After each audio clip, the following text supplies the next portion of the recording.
probably like Prude, I've got 15 minutes to talk to you about something that I can talk for about 4 hours without drawing breath. So I'll try and summarise it as best I can.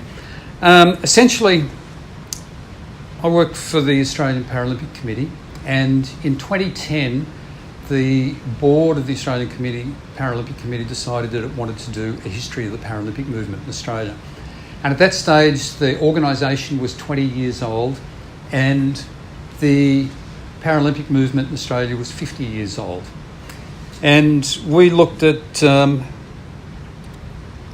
how we could do that, and we set ourselves the task to capture, to manage and preserve the history of the Paralympic movement in Australia. As I said, we were 20 years old as an organisation, the movement was 50 years old.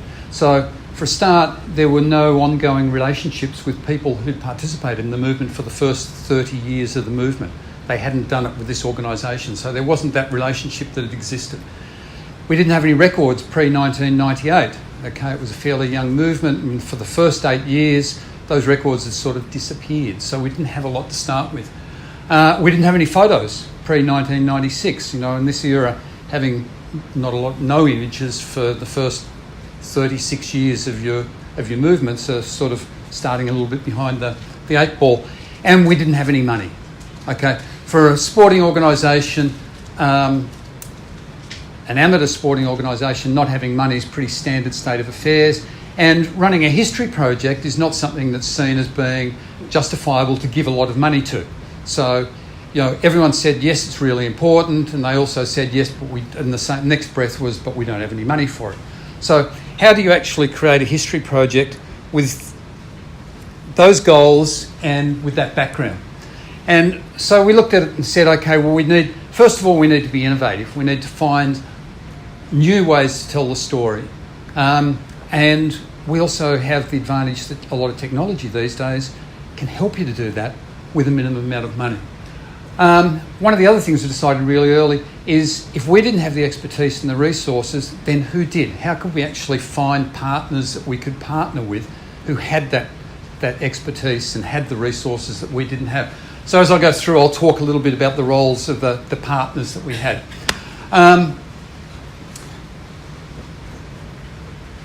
If we didn't have the resources, then could we get other people to work with us? And if we could get other people to work with us, then they should feel empowered in what they were doing. So that the contribution they made was something that they, on their terms, and something that they felt good about.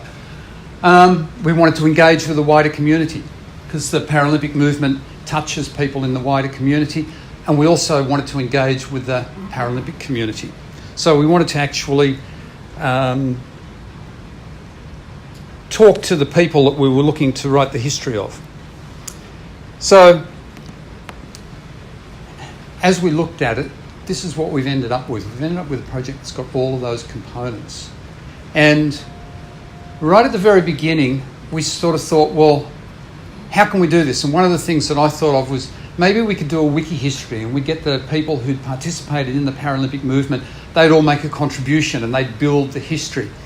We were really lucky. We were working with the University of Canberra, and one of the people at the University of Canberra happened to have a contact who at that stage was one of Prue's predecessors, was the president of Wikimedia Australia.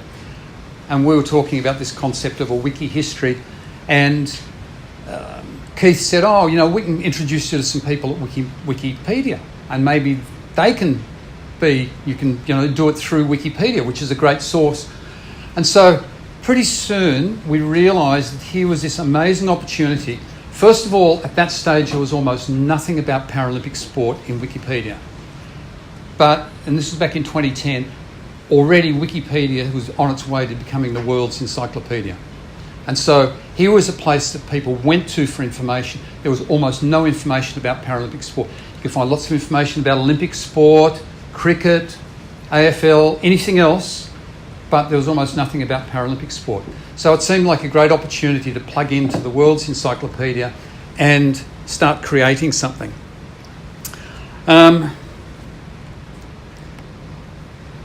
Okay, so based on those principles, we started working with Wikimedia Australia, and we had some fantastic support from Wikimedia Australia.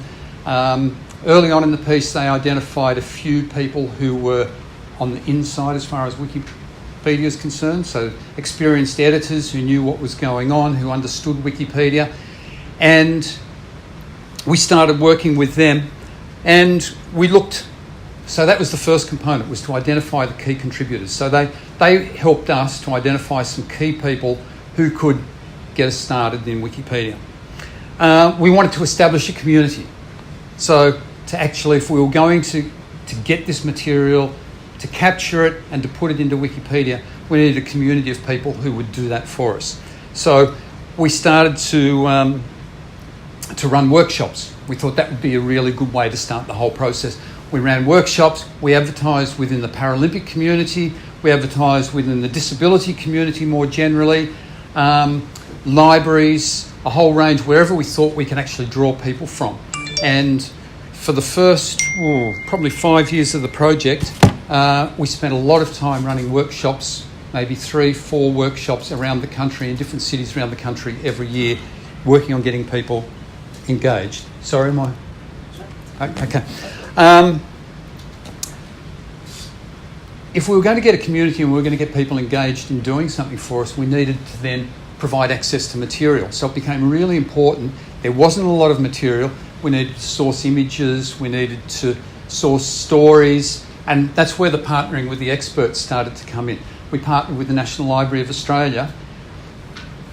One of the things that started our relationship with the National Library of Australia was one of our original 1960 Paralympians was really unwell. He had cancer at that stage, and he was the first Indigenous Australian Olympian or Paralympian. So I phoned the National Library because I knew they had an oral history project at the National Library, and said, look, we've got this guy, we know you don't have any Paralympic interviews in your oral history project, would you be interested in talking to him? And they said, yes, actually, yeah, that's a gap that we've got. We'll talk to him. 2 weeks later, they'd done an oral history interview with Kevin Coombs, and that started a relationship that's continued for the next 8 years. And now we've got 54 oral history interviews that are part of the National Library's oral history project, oral history and folklore project. And the material there is now available for anyone to use in any environment that they want to use. We did the same thing with images. So we've loaded somewhere over 2,300 images into Wikimedia Commons that people can use. So anyone who creates an article can go to images from the Australian Paralympic Committee in Wikimedia Commons. Those articles, those images are accessible to them.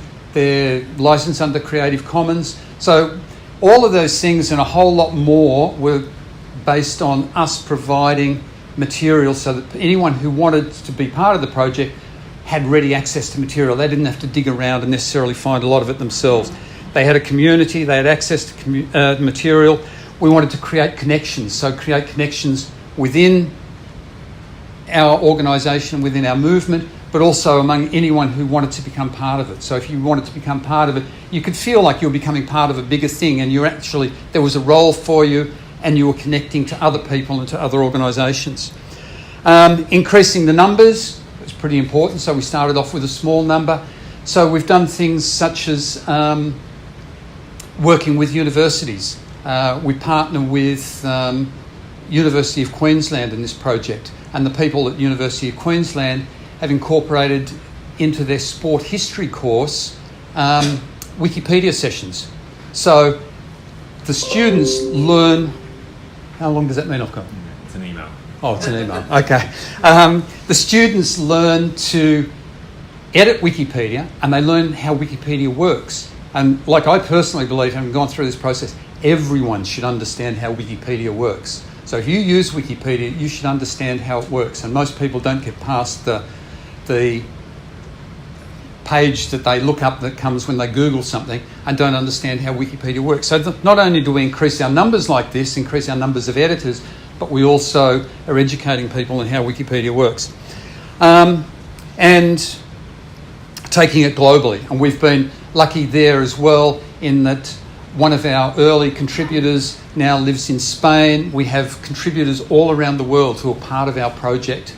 And We connect to them through an email group, through a Facebook page, through a blog, and through, as I said, regular workshops, etc. So the project's gone global, even though it's got an Australian focus.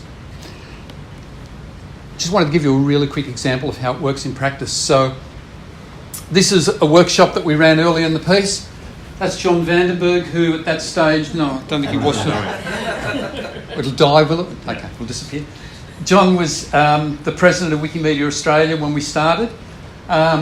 Ross Mallet here is one of our significant contributors who contributes articles and has written a number of articles. This is Sarah Stewart, who's a wheelchair basketballer. And the other two here, one of them is a wheelchair basketballer and the other is an official wheelchair basketball. So we ran a workshop at a wheelchair basketball event in Sydney. This was in 2014. And we actually had couple of athletes in there talking to a couple of the editors and the key people and a couple of other people we got to become part of the project. And so... Okay, so basically that enables us, we're making the connections there. So to me it's been really important, we actually make the connections between the editors and the people that they're writing about. So we have an opportunity for the editors to feel connected to the people that they're writing about. And that workshop was a great opportunity there for Ross to connect to Sarah. This is the article, and you can see up here that it's got good article status in Wikipedia. Good article status is a level of, indicates the quality of the article. Something like 0.5% of Wikipedia articles have good article status. 5% of the articles in our project have good article status. So we have like 10 times the rate of Wikipedia generally have good article status. Ross made this one, he's like, having met Sarah, he wanted to get it to good article status. That became really important to him. And that person, Ross, who started off as a Wikipedia nerd and a Wikipedia specialist, now has been to 3 Paralympic Games. He goes to every international event that the women's wheelchair basketball team plays, and all the players know him, and he's part of that environment and part of that community. So he started off as a Wikipedian, he's become involved in this project, he's made those connections, and he's part of that community. So that's something for us that's worked really, if you don't mind, worked really, really well. So, finish up. Outcomes. As a result of this project, we've now created 992 articles. There's a vast amount of information. And when we started this, the information, we thought our board wanted the book. Okay? And a book's great, and it's out of date the day it goes to the publishers. And it costs you a lot of money, and a few people read it. We've created 992 articles that have got so much more information than you can put in the book. For the project, we got an ARC grant, which was great. Our partner, the University of Queensland, helped us there, or they got the ARC grant, but that meant that we could do a lot of stuff that we couldn't have done any other way because it's seen as a fairly innovative project. Every month, those 992 articles get viewed collectively 120,000 times. That's in a normal month. 120,000. Now, the Australian Paralympic Committee's website probably gets viewed maybe 5,000 times a month. But the interest's there. Obviously, it's meeting a demand. During the Paralympic Games, that goes up to about 2 million page views over a fortnight. So, massive increase. And you can see there the growth of page views. So, Paralympic Games goes on a 4-year cycle. So, if you look at the Summer Games in 2012 versus the Summer Games in 2016, so there's a pretty high amount. And that year, then it increased again. The Winter Games in 2014 versus the Winter Games in 2018. So you can see there's an upward curve there, or an upward trajectory. So the whole growth is continuing. I mentioned the 5% of good articles. There's been a global change in articles about Paralympic sport. 8-9 years ago when we started, you couldn't find any articles about Paralympic sport. Now there's articles about Paralympic sport because other countries, people are starting to actually write articles about Paralympians and Paralympic sport in their countries. And the media use it extensively when they're covering the games. We know that because we know journalists are sort of saying, I found out this on Wikipedia, or I found out that, and they're asking questions. So it actually is being used in a practical way. Schools programs, And one of the other things it's done too is it provides validation for the athletes and people who are part of the Paralympic movement. And if you're on the world's most popular information website, then you are validated. If you're not there, then it's almost like you don't exist, or you're sort of, down at a lower level. So it's actually provided validation for the whole movement. Some of the things that we've learned, first of all, know what you want to achieve. We had a fairly clear plan to begin with. We've worked on making material widely accessible. So to do that, we had to overcome an institutional prejudice that said we own these images and we're not prepared to release them because they're valuable to us. But they were only valuable to them if they were used. The organisation wasn't going to make any money out of them, and no one wanted to use them in a run-of-the-mill context. But if we made them available for use in Wikipedia by licensing them through Wikimedia Commons, then they suddenly had a real, genuine value to the organisation. So it wasn't a monetary value, but it was a value that was much greater than that. Engaging with Wikipedia insiders to create more through your project. We also found that the best contributors came from outside the community. So that we thought maybe, the Paralympians and the Paralympians' families would be the ones who would be the big contributors. But in actual fact, we found that our biggest contributors came from people like Ross, who came from outside the community, but we could engage them with the community and make those connections, and they appreciated that. And so Ross was just one example. One of the other things we found that you find in any organisation, a core of the contributors do the bulk of the work. So a small handful of people. So you have to work on them, you have to keep them engaged, and you have to keep them happy because they're the really important ones. Wikipedia works, that goes without saying, and everyone knows how Wikipedia works. So that's basically a really quick summary of a project that I've had a ball being involved with. We've had a great relationship with Wikimedia Australia, which has really made a difference to us. But it's for me, it's an example of where you can go if you think a little bit outside the box and you're prepared to let go of a few things and empower people to do something.